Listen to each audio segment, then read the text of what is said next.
So the House has risen. MPs are back in their ridings to do the work that they do during the summer, lots of barbecues.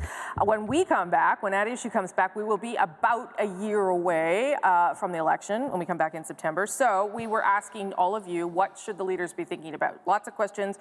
We chose a few of them. Let's start. Donna Valls asks this question of all of you. Will we get real pharmacare from the Liberals, or what he qualifies as the watered-down version Morneau brought out after the budget? Will they tell us which version before Election Day, or will this be like voting reform? Chantal already is upset with the question. Okay. So will we get pharmacare at all? I guess we could start there.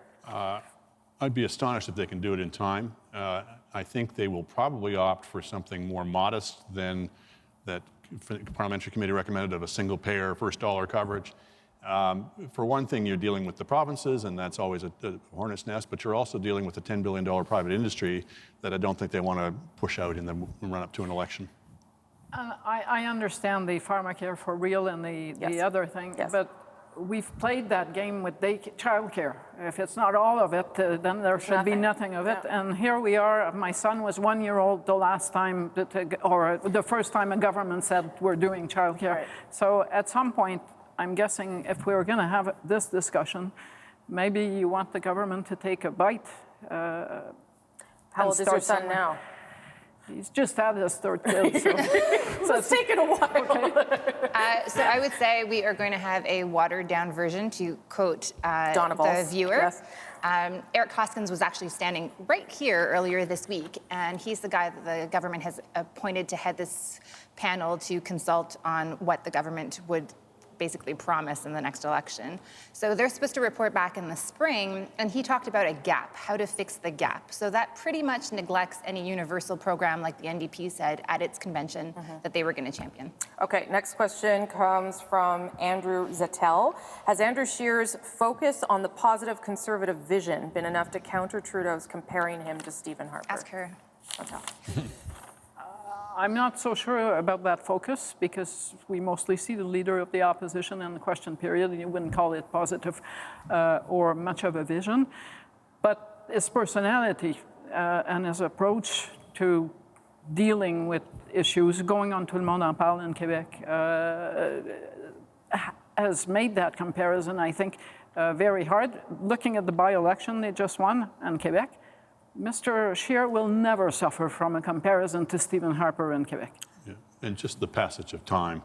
I mean, it's one thing to raise that issue 6 months or a year after the last election, but by 2019, I don't think that's going to wear very well with people. I think it depends the tone he takes on certain issues, like the asylum seekers, for example. Then he risks being branded in a certain way, and they don't really have a coherent message on that. And in some ways, they're talking about being more compassionate, and at the same time, they're saying don't come across the border. I think the big key for the Conservatives is really going to be candidate recruitment, and we saw what a difference that can make in Chicoutimi earlier this week. Okay, I want to do 2 more questions. I've only got 4 minutes. Cyrus E. asks this: will Jagmeet Singh be the NDP leader next year? Probably, because they can't afford another leadership convention, and it would be very messy. Although we did see what happened to Stockwell Day, but Stockwell Day, who did not do well as federal leader, did not adjust, still had one campaign before bad things happened to him. There's a lot of rumblings, but I agree with Chantal. It's a short period of time to have to replace a leader. I think they're stuck with him. Yes, he will be the leader in the next election. He won with 90% of the vote. Will he be the leader after the next election? Okay, not the resounding endorsement he may have been looking for. Do the Tories need to have a substantial environmental plan going into the 2019 election? I would say yes. I believe it's a branding issue for younger voters in particular, and they, on this, as they push the carbon tax matter against Justin Trudeau, are branding themselves more and more as not interested in the environment. So if it's not something that is more than the back of an envelope, people will see through it. Sorry, that was from Aleem Virani. I want to give you credit, Aleem. That was your question. I'd love to be able to say that they have to have a comprehensive plan. I don't think they do, though. You know, Doug Ford won amongst millennials in that Ontario election. I'm not as persuaded that Canadians, and even younger Canadians, are walking the walk as much as they're talking the talk on this. People like the sound of it, but when it gets down to brass tacks, I don't think people are really heavily invested in action. I think as long as they have something that looks like action, I'm afraid to say that's probably enough.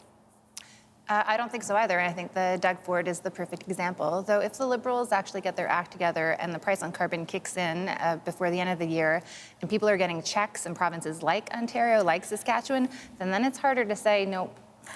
Yeah. You can't have the NDP falling apart, which we seem to be suggesting, and suggesting that all those voters are just going to stay home or go vote for the Conservatives absent a serious environmental policy. There is that reality too. It didn't play in Ontario because the dynamics were different. Okay, last question is from @Rosie Barton. See what I did there?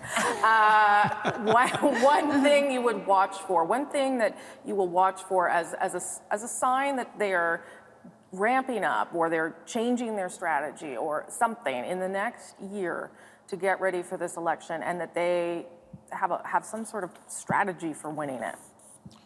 When you say they, anyone, any of the parties, a sign from any of them about where they're headed.